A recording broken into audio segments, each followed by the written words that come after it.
Good evening, Vietnam. Welcome to the LZ Bunker. This is Veterans Live Show. I'm your host, Ronnie Embris.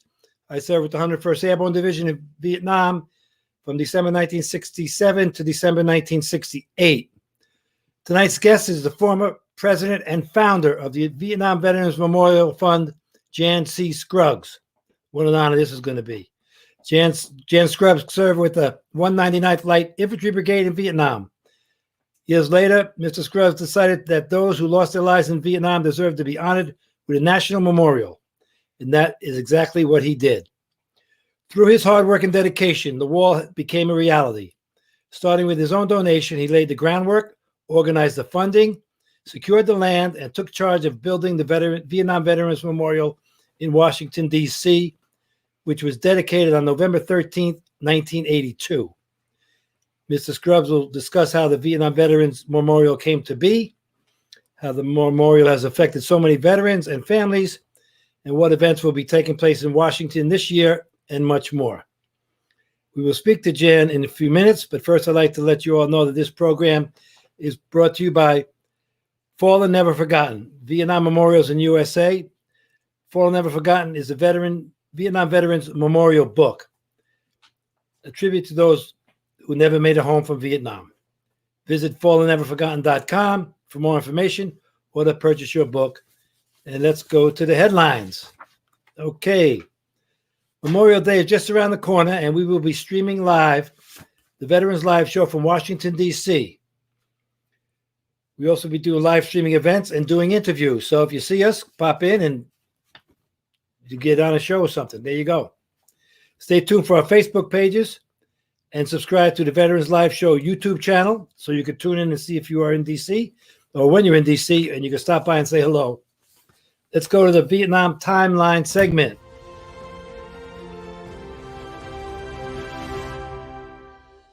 Okay, this date in the Vietnam War, May 19th, 1968.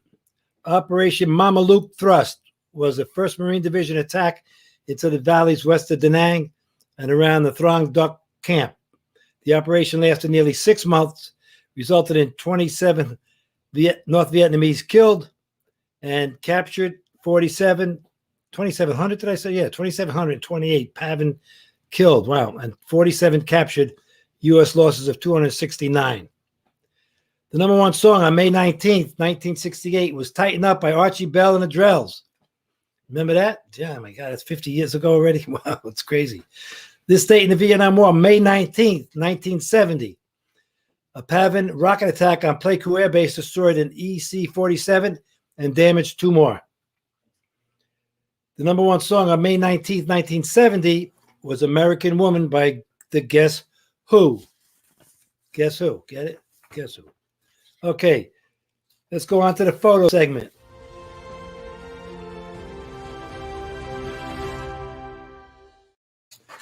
All right, first photo from Lorenzo Jr. No matter how many times the road was cleared of mines, it was guaranteed to be mined again to catch the unwary.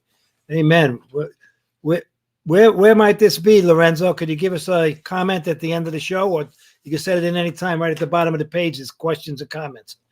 And what kind of vehicle was that? Okay, next picture.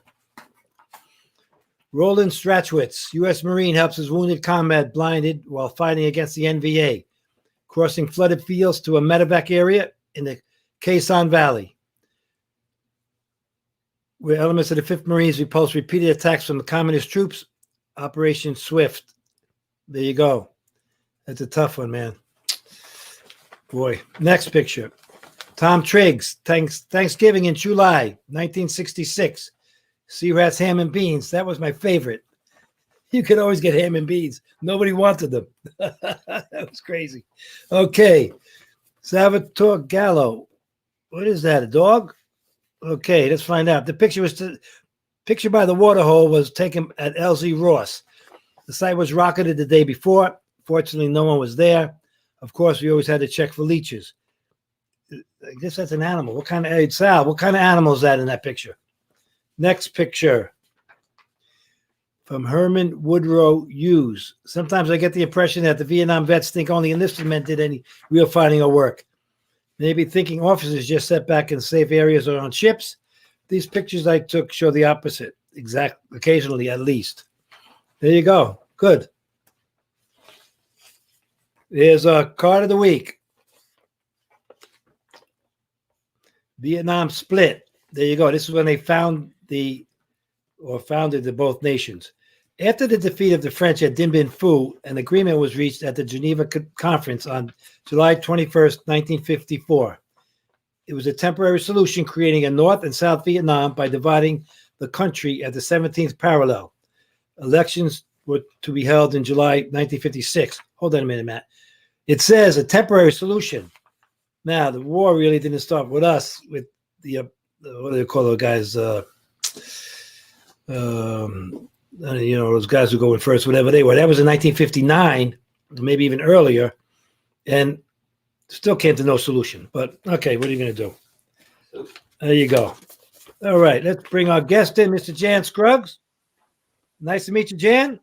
The pleasure's all mine. Welcome. Boy, oh boy, this is great.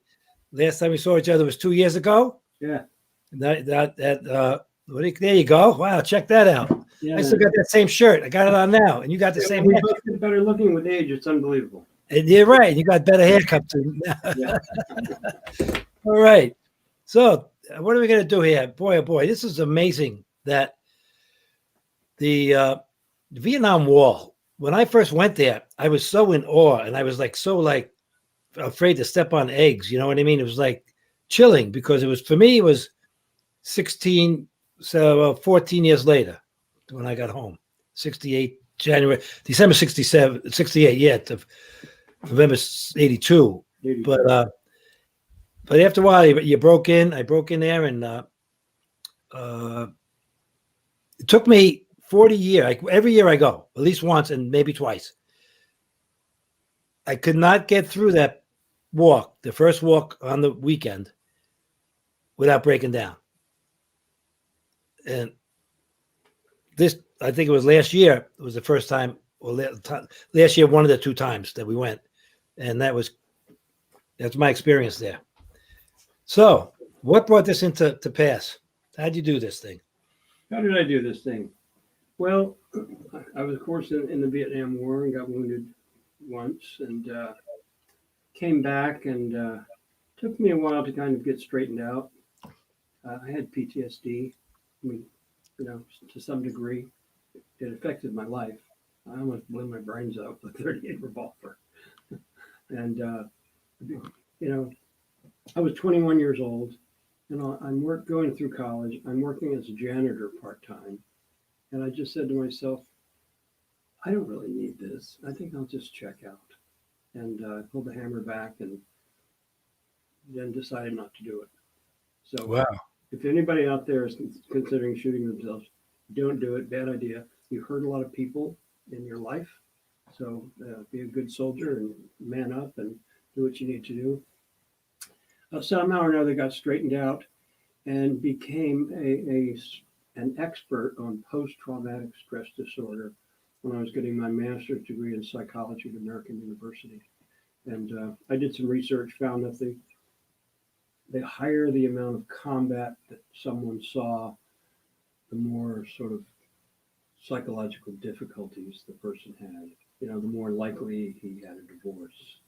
All of these things, are kind of logical, but you have to document them. And so I testified in front of the United States Senate and wrote an article for the Washington Post and published it as well in military medicine. So I had some credibility. So they made a movie about this. I don't know if you've ever seen it. It's called To Heal a Nation. You can get it free on YouTube. Really? Great. Okay. Yeah, my wife and I went to see this movie, The Deer Hunter. Right. Movie. I mean, who plays Russian roulette other than me? Who plays Russian roulette in a movie? Right. But Robert De Niro was in that, right? Here was the whole thing. For me, It was kind of like when you go to a war, you are playing Russian roulette. Whether you're a company clerk or a Navy SEAL or infantry guy, you can get killed over there or have your leg blown off. So I got that night. I just said, look, I'm going to build a memorial with the names of all the dead on it from the Vietnam War. I'm going to put it in Washington, D.C. I was working there at the time. I was born in Washington, D.C. And it's going to be fantastic. It's going to help the veterans to recover and so forth and so on, But of course, I had no idea what I was doing. Really a complete idiot. But I could figure out how to do it. What I needed was a team. So a team came to me. These were some fellows who had graduated from West Point, and they take the really smart guys from West Point and they send them to Harvard Business School. Because, the U.S. Army is like a big corporation. It's bigger than most corporations. Yeah. Military industrial complex, right? There you go. Yeah. They don't call it that for nothing. Yeah. So anyway, I got these guys, John P. Wheeler, very famous graduate of the class of 1966. Others, a guy named Tom Shull, who's now the president of AFES, Armed Forces Exchange Service, Bob Kimmett, who became our ambassador later to Germany. And we just started moving down the highway with it. We had legislation introduced. We got a 3-year time frame. We started the legislative process in November 1979, and we said in November 1982 we're going to have this baby built. We're going to do it. Yeah, we were good. Sure. So, but everybody was kind of for us, and we were all of a sudden getting money was not the problem. We could get all the money we needed just by sending direct mail letters and meeting with corporations, taking our time. We had a grassroots movement throughout the country with the support of the Veterans of Foreign Wars, the American Legion, AMVETS, AFL-CIO. I mean, it's all good. Everyone's on our team, and we say, so how are we going to design this thing? I mean, what do we do? Hire an architect? And that's my idea. Look, let's just hire the best architect. I hire 3 of them and see who does the best job. And these Harvard guys says, no, Mr. Scruggs, that is not the way we must do this. We must do this the proper way. Any American at 18 years of age or older can become a contestant. So we had the largest architectural design competition held in the history of Western civilization. I can imagine. Yeah. I can imagine what you got. Yeah, 1,421. And who wins? Tell me your name. Do you know that? Something Lynn. Maya Lynn. There you go. Yeah. Okay. Yeah. She grew up in Ohio. Both of her parents they fled to the communist Chinese and all that type of thing. And they're both like English professors. I mean, this is the hell of a gene pool in this family. These people are really smart. I can imagine. Yeah. Yeah. So ends up, she comes up with the 2 words. We want the memorial to be reflective and contemplative. And the ones that had a lot of flags, soldiers, and all this stuff. And every memorial design had to have the names of the 58,000 deceased. And the jury, these are world-class guys, they unanimously said this design is better than the other 1,440. This will be a piece of art like the Eiffel Tower, like the pyramids of Egypt. This will be worldwide famous. But you're going to have to explain it to people because it's very modernistic. Black wall, names. And right. Maya Lynn had this idea, maybe her brother had it. Put the names of the guys who died together next to each other. Alphabetize them by day. So if you were in a little firefight or battle, maybe 8 guys were dead. You look up there, the 8 guys, their names are right next to each other. So that takes you back in time. It's absolutely brilliant. So we introduced this, and we had some good support from a guy named H. Ross Perot. He actually funded the competition. Yeah, $160,000. He gave us $160,000. He gave us another contribution for $10,000, $2,500. So he's like our best buddy. He looks at the design in the newspaper, calls me up and says, Jan, this is not going to work. I don't like this design. I'm not going to bother you, but good luck. But I'm not going to give you more money. I said, fine, we'll get money. But this became a national controversy. And it was because it was just so different, people couldn't understand it. And it was very difficult to show in two-dimensional art how brilliant this thing would be. You almost had to build the thing. So we continued to fight battles, and finally, in January of 1982, the Secretary of the Interior said, "You're not going to build this memorial because I got members of Congress calling me up and they don't want to see it. So, problem, young man." I said, yeah, we do have a problem. So we go into a meeting and we bring some pretty bright guys.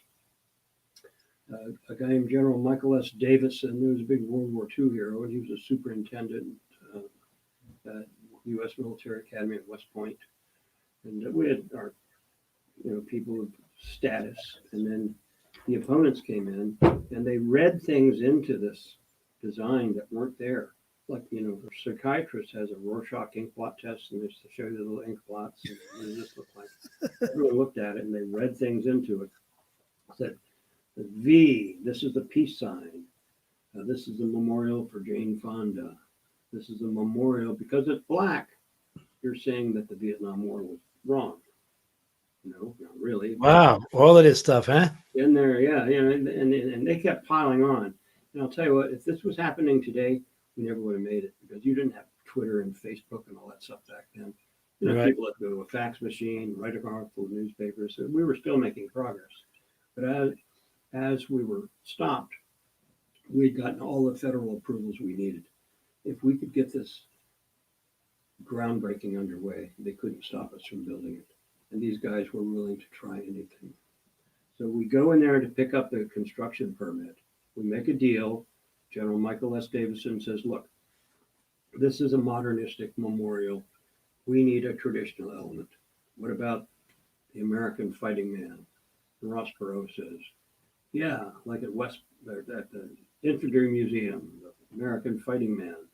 So we'll have something dramatic like that. We shook hands with everybody. We go to get the construction permit, and they refuse to give it to us.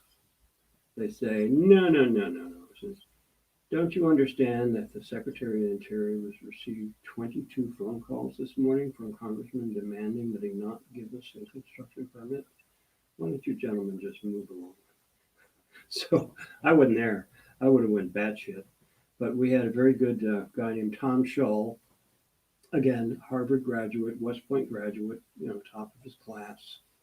And he goes up to the guy and he says, well, you don't seem to understand that I am here representing the President of the United States, Ronald Reagan. And the President wants this done. So why don't you give me a construction permit? And the guy just took it and said, okay, take it. You're out of here. And there was a concern that they would attempt to get a legal order overnight, over the weekend, to stop the construction going forward. They didn't. We got it going forward. We started building it, and it was dedicated in November 1982. Great success. I mean, we had 50,000 Vietnam veterans there. And how long did it take to build from start to finish? We started building literally on March 26th, and we stopped building on November 10th. That's crazy. That's crazy. March 26th. Yeah. I'll tell you why. Yeah. March 26, 68, 9 rounds fell short on my company. Yeah, and we'll get into that later. But U.S. Artillery. Yeah, they say the base plate slipped. I met the guy 12 years ago at the Sheraton National Hotel there. We have our 101st. They have a hospitality suite every Veterans Day and Memorial Day. Sure. And so about 5 years ago, I finally found out the truth about the matter, where he said the base plate slipped or it was fire misdirection, whichever they want to call it. Yeah. It's too coincidental. You know what I mean? That date. Sorry. Yeah. Do the video. Okay. Right now? Yeah, it's up here as well. Oh, here we go. We're going to do a video about this at the Wolf. 1 second.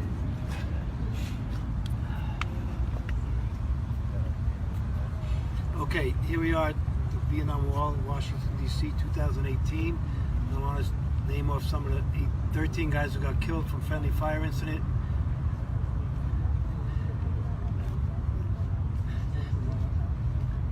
March 26, 1968. Start off with my platoon leader, Philip Ben. My squad leader, Philip Kreck. We got John Horton, Roger Link, the RRTO,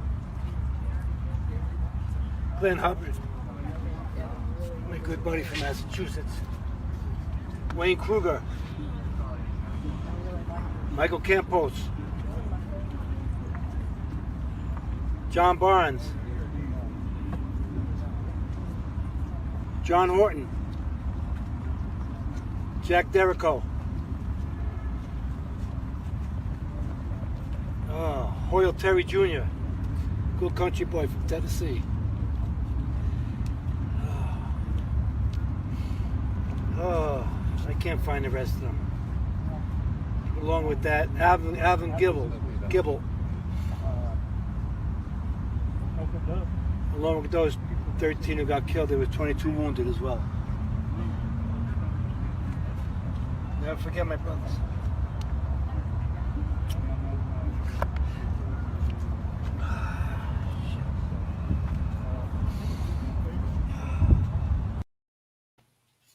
Okay, here we go. This is the iconic Etching. There's Barnes and Gibble. Yeah. Roger Link, that was the RTO. Yeah. And there's Horton and Armstrong. I got a bunch more, but that's enough. The ironic thing about that incident, Link was our RTO. And when he got hit and killed with Lieutenant Ben, Yeah. the microphone was locked open. Yeah. And brigade, battalion, and everybody else in the division heard what was going on. All the screaming and the choppers coming in, and afterwards a small little fight, like a perimeter we had to set up. The gooks were trying to dink us, get us in there. You know what I mean? It was like, chaos. That was the craziest thing in the world. And I found that years later. Yeah. They dropped in chainsaws, the whole deal. But go ahead. What happened was, to me, is very similar. It was at January 19th, 1970. We had a mortar platoon coming back from an operation, unloading a truck, and they didn't put the retaining pin back in the shells. They had them ready to fire at night. Wow. So 3 of them went off. There were 12 guys, and I was the first one there. And I think that's what gave me PTSD. It's all the blood and the brains hanging out of people's heads and all that stuff. I just wasn't ready for it at age 19, I'm telling you. Right. And but I was so destroyed by this that it ended up being the crucial event that brought the memorial to pass. If that had never happened to me, I never would have started it, because I probably wouldn't have gotten PTSD. There you go. All right. So, as what are some of the rules and regulations that we don't know about people being found now, and or MIAs coming, KIAs, and those things? Well, the United States government has an office in Hanoi, Vietnam, and they have different categories they're looking for. One is the BNR guys. That's when you see a plane go down. There's no parachute. And, the guy's probably in the plane, but it could be down 2,000, 3,000, 4,000 feet. You really can't get them. But other incidents where people did see the helicopter go down near some village in the middle of nowhere, maybe in Quang Tri or something, and one of the survivors I know, her name is Colleen Shine. The Pentagon kept telling her, hey, we can't find him. We've done everything we can. So she gets on an airplane, flies to Laos, meets with the village chief, and said, trying to find my father who's killed here. Wow. The village chief says, yeah, I have his helmet. I have his helmet in my house. Oh my goodness. So here's the DOD. We've done everything we can, man. And she goes over and gets it. So when we find somebody, and their name's already on the memorial because they're missing in action. So there's a little cross next to the name. And we put a diamond through the Right. cross. Okay. Killed in action, have a diamond. And other people, they go, oh, well, why can't I get my son's name on the memorial? Well, I think they're putting on 3 this year. And but you have to die directly as a result of a wound, a physical wound received in combat. Bullet wound, something like that. Not like AO, not Agent Orange. No. Right. Okay. That might be as many as are on the memorial. For sure. Yeah. Okay. Just wondering. Yeah. So, and they go on the what panel is that? The farthest one's out that they go on? It's called the in memory plaque. It's right next to the 3 servicemen soldiers. Oh, over there. Okay. Really? I didn't know that. When was that put there? That's been there for 12, 15 years. Yeah. I guess I'm just fixated on the troops. You know what I mean? Yeah. But look at it. And every year, ceremonies are held for these people, and it's good. Wow. Okay. So who was the first speaker? At the Vietnam Veterans Memorial? Yes. I have no idea.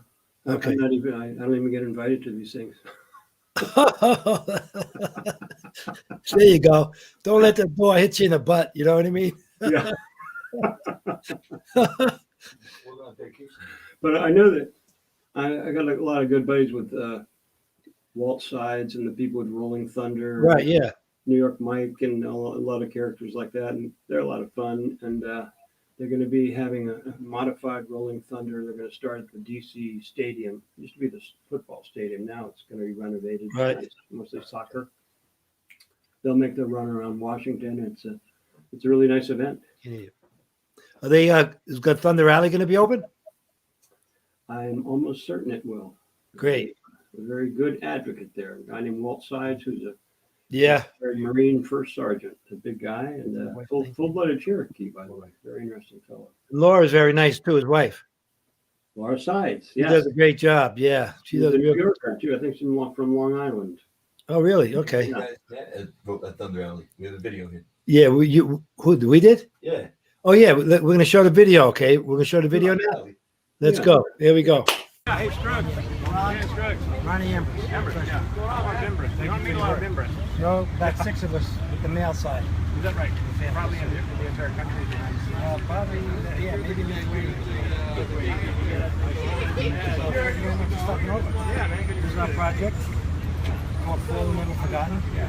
One of the main reasons. Yeah, great. One of the 4 main reasons. 13 of these guys in my squad platoon got killed in a friendly fire incident. March 1968. So it took me 50 years to get the book to them, but 50 years. Yes, sir. Well, I always wanted to visit them, their families, tell them they're great soldiers. The friendly fire was not friendly.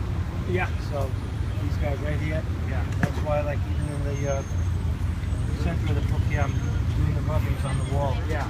2 years ago when we decided to write the book. Pretty interesting. Yeah. There you go. When was that, Matt? 2 years ago, I think. That was 2 years ago. I got my Muddy Waters shirt on here, by the way. There you go. Yeah. Mississippi blues singer. Yeah. He's also One of the best. he's also a short seller in Muddy Waters. He's the name of a guy. He's a big short guy in the stock market. No. Yeah, Muddy Waters. Yeah. Well, So, he was the Hoochie Coochie Man. That was one of his favorites. I can't wait. I really missed it last year. We're going down there for so many years. Yeah. It's such a bunch of great people, you know. Yeah. And the run and the Marine. They had the Marine on a couple of weeks ago, the saluting Marine. Yeah. I recall that. Yes. Yeah, Is that he was. still on active duty? Is he, Matt? No, he just made a book. He did what? He just made a children's book. Oh yeah, he made a children's book. He's still on active duty. Yeah, Oh, great. Well, he was in the Middle East. Yeah. They've got a lot of work to do over there. Yeah, well, it's ridiculous to have these endless wars to me. You know what I mean? They don't get along. Yeah. So any what's going to happen this year in DC? Anything special other than Thunder Alley and the ride and Rolling to Remember, right? You're going to remember this. That's the name of it this year. Rolling to Remember. Rolling to Remember. Yeah. I think that's a big event. Right. And there'll be a ceremony at the Vietnam Wall. We just got I tickets. think it's going to be on the Yeah, 30th, we got our tickets Monday. actually. We had to apply for tickets. 1 p.m. We Yeah, had, like I we had, said, yeah, we had. That was crazy. I never knew he had. My son, Matt, he applied for tickets for us to go to be able to get inside, Yeah. get close. You know why? That's because of the COVID thing. They have Right. every other chair. Right. The Park Service needs to kind of control it, Yeah, sure. I can understand that. I haven't been there, and I was just there the other day and had just a magnificent time because there was a set of boots there that belonged to an Army captain who was killed in action. A little letter from the family. Oh wow. Some beautiful stuff were along the wall. So there is a spiritual element to the Vietnam Veterans Memorial in a very big way. They, the dead and the living sort of communicate there, or the living communicate or try to communicate. They meet there. It's a really holy, sacred place. Some very important articles have been written by this in significant publications, and it's been looked at by psychiatrists and others with advanced interest in mourning. It's a good thing. And once the memorial was up, people began leaving items at, like scenes of car crashes or the Oklahoma thing. So the behavior of people bringing things to the wall was replicated throughout society. There was AIDS quilt, Right. Yeah, so it's all good. It's all good, People, So what happens? Are they still collecting all the artifacts that are left there? Yeah, yeah. I mean, Wanna play it? that's the National Park Service actually does that, and they Yeah. become, as a legal matter. I'm a lawyer. We always need another one, and they're considered to be abandoned property on federal government land. Therefore, they belong to the federal government. Aha. Yeah. Okay. Yeah. Video that. So it's good. Okay, we're going to show a video on that right now. Hold on 1 second. Go ahead, Matt. Run it. Good morning. Here in Washington at the Vietnam Wall. Just going to wish everyone a safe Memorial Day. I'm here to lay this book down, Fallen Never Forgotten, and place in front of the 13 guys, my battle brothers, who lost their life in a friendly fire incident on March 26, 1968. And for all the other guys on this wall.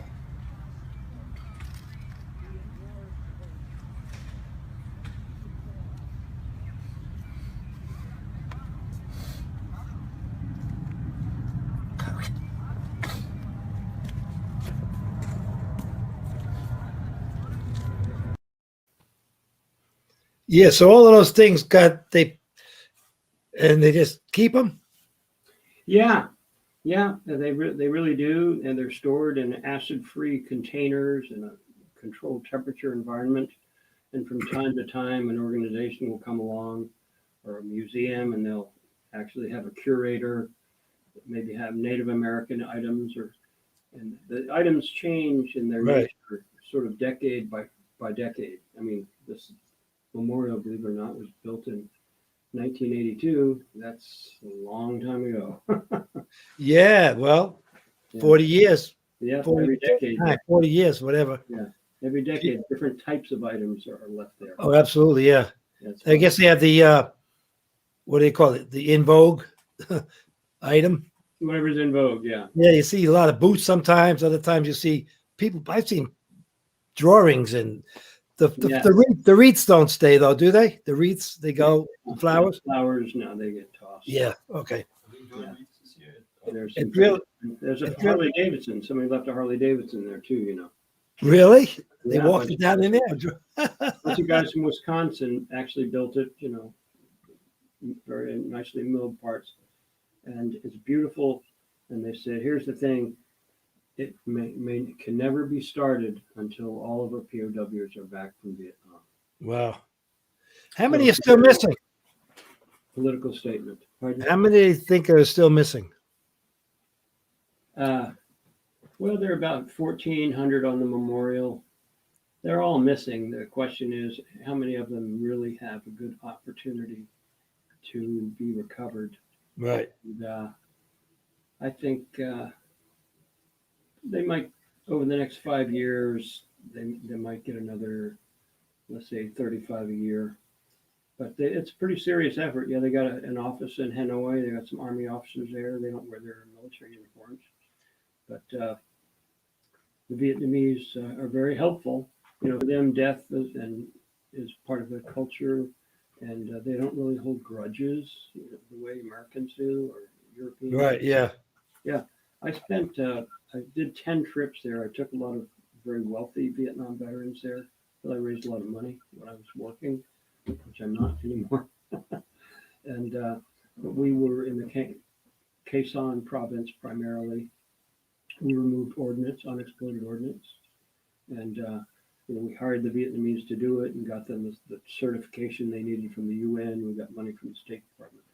Right. Moved, How did it feel to go and back? my team, our team, How did it feel to 25, 30,000 pieces of ordnance, everything from the RPG. We found some French artillery rounds too. Really? Yeah. How did it feel to go back the first time? Yeah, the first time going back, it's really very exciting, and all those emotions are going on because they're such nice, friendly, peaceful people, almost a little subservient, you know, in the hotels and everything. Right. So it's just so sad to know that so many of them lost relatives in their family. Oh, And the for only sure. thing to do in the Quang Tri province, pretty much, is they have these huge graveyards. All these North Vietnamese soldiers, they have pictures there. But they were pretty unforgiving towards the South Vietnamese, you know. Yeah. They put the officers into these re-education camps, and some of them stayed there for 10, 15 years. You know, it's interesting. The kids back then, we're going to do a kid show pretty soon. And the kids are now 50, Yeah. years old, 60, you know, years old. It's like we were only 18, 19, and then they were 10. So figure it out. You know, it's not hard math. Remember, you're not getting old until your children start looking middle-aged. Okay. I agree with that. Okay. The trip back and to see Da Nang with I guess skyscrapers, 30, 40 story buildings or whatever, 20-story buildings. Yeah. And hotels and the beaches and the surfing and the whole deal going on. Yeah. I don't know. I just have no. I have to go to Antarctica to get to my seventh continent, so I'd rather go there first, and then maybe I'll go back to Vietnam. But I can't go back. The golf courses are unbelievable too. Oh, really? There you go. Yeah. The Japanese buy them. The Japanese in Taiwan, you know, they build them there. Yeah, that's crazy. Yeah. So, what was your most in the deepest emotion or event that happened from the first thought you had to the wall to today? I did an interview on the 10th anniversary of the Vietnam Veterans Memorial, which was 1992. A guy named Alex Chadwick was with National Public Radio. And he said, so you told me the story about your 12 buddies who got killed. That why don't we visit their name? And I said, what do you mean visit their name? He says, you mean you haven't visited a name? And I said, no. He said, okay, let's go. And I completely fell apart emotionally. I got you. Okay, yeah. That'll do it. And the other thing was back in 2017, I was getting ready to go to Washington, D.C. and all that. And I entered into a coma. I passed out. Wow. I had endocarditis, heart disease, and within days I was expected to die. My wife was making funeral arrangements and burial arrangements at the Arlington National Cemetery. I mean, it was all over for Scruggs, and I was just kind of stressed out. And here I am retired. Don't get invited to take part in any of these Vietnam Memorial things. It's kind of like they just kicked me to the sidewalk. And I was so stressed out for it, it brought back this disease, which almost killed me. I was 22 days in a coma, and I woke up, and Wow. within 6 weeks I was fine and walking. And the next year I went skiing in Colorado. Hallelujah. Good for you. You got Oh, good. good. Yeah, remember that. There you go.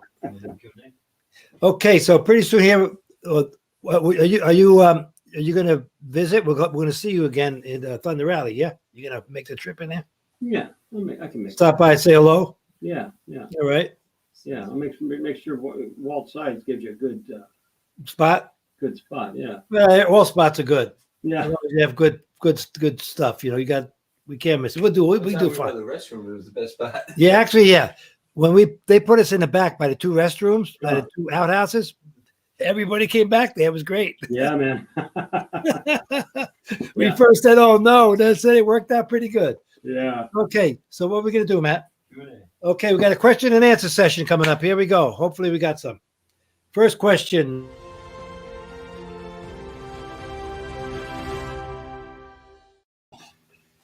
All right, first question or comment is from Stefan Cafaro. Whose idea was that all the KIA and MIA names had to be included in the design? That was my idea, and it came about as a result of reading of some of the theories of a guy named Carl Jung. He was a student of Sigmund Freud, and he believed that there were these societal archetypes, and there was feelings that society had towards people who had given their lives and bled for their country, and that this would be a powerful element that would help the veterans to heal and maybe the nation to heal. So it was all my idea. Yeah, you can't exclude that because it would always be a haunting void. Yeah. Makes sense? Yeah. So not easy though. Once you put names on a memorial, they're kind of carved in stone. So if you make any mistakes, you got to re-engrave it. And Oh, yeah, I don't mean that. I meant in here oh yeah, and art. Oh, absolutely. and up here. Yeah. Yeah. All right. Thank you, Stefan, for that one. All right, next question or comment. Susie DiGiacomo, remembering our fallen. Thank you, Susie. Appreciate Thank you. that. Stefan Ali Oliver, Onward Brothers from New Zealand. Okay, there you Nice. go. Yeah. I met some Australians. I never met some New Zealanders. I met some They had some Australians. artillery guys there. I think they left in the early 70s. All right. Thank you, Stefan. Alan Pollard. Okay, Airborne, you got it. You drop and give me 20. Mary Sanderson. Always remembered, never forgotten. Love you all. Thank you, Mary. Appreciate the comment. Okay, please explain again the diamond and the cross. Let me explain it by explaining the cross. First of all, it is not a Christian cross. It is like Right. a plus mark. Yeah, right. The diamond, it was designed in such a way that when you put the diamond through it, you could see the ends of the cross coming out. Or whatever you want to call it, the plus mark coming out. Right. So that was it. And Maya Lin came up with that design solution. It was very good, actually. And which is what now? The diamond represents? Killed in action. Okay. Cross, yeah. MIA. Yeah. Okay. All right. Next, Matt. Harry Adams. That's my old buddy. He was in my squad. How about that? Yeah. Roger Link was his replacement for RTO, and that's right. For Lieutenant Ben was killed that day. He shortly before that incident, and I would be dead right now, but that change in duties. See that? That was a Never- huge. You never know, right? Thank you, Harry. Appreciate it. Talk to you soon, buddy. Wow. Richard Klinger. Okay, here we go. Klinger. As I look back on those years after getting out in '68 and coming back to the country was a bad thing. It was depressing when we got off the plane in Frisco. Not only was it depressing to go through customs, but we were treated like smugglers or thieves by our own government. And as we left to get our next flight to our homes, we were spit on, had some stuff thrown at us, and walked to our next terminal. They separated us from the civilian passengers before we had to go through the gauntlet. Yeah. Okay. Yeah. He's telling the truth. There was a lot of that, and it really hurt us. But one thing that the Vietnam veterans did is when these guys came back from Desert Storm and these other wars, we made sure we were meeting them at the gate. And so we turned that around.